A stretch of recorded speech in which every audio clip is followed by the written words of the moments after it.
Nama saya Muhammad Syarif Amri bin Afandi. Nama saya Siti Aisyah.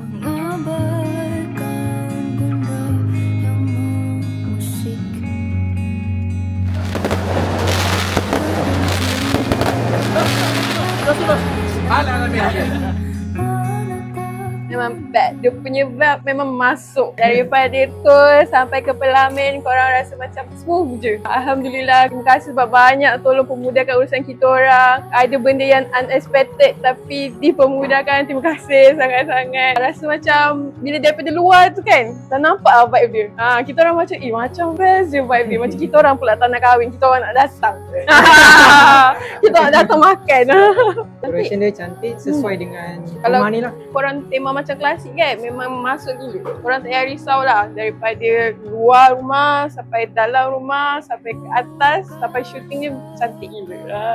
Memang masuk lah. Semua orang friendly gila. Korang tak rasa macam berurusan dengan orang luar. Daripada MC, sampai ke floor manager, sampai ke fotografer dia. Bukan macam orang luar lah, macam member korang. Memang syok gila. Perasaan saya happy, and then lagi satu saya rasa tak rugilah sebab booking kat sini. Semua benda A to Z Abang Jamil yang sediakan. So kita orang just datang and then bawa diri. Mak saya pun cakap macam smooth gila. Yelah, bila nak kahwin ni kan kena banyak orang bantu kan. Diorang pun sangat mau bantu. Kita orang datang, terus saja orang sambut. Diorang dah tahu kita flow majlis tu memang smooth lah, tersusun. Kita orang rasa sangat seronok lah. Walaupun cuma event satu hari, nikah dan sanding, walaupun di tempat lain, tapi dia punya majlis tu sangat smooth. Tempat yang berbeza tapi diorang punya pelancaran tu sangat smooth. Alhamdulillah, tak rasa penat pun. Ramai sangat yang bantu. Mesti. Decoration, makanan, and then dia punya kaki tangan lah, especially MC kita.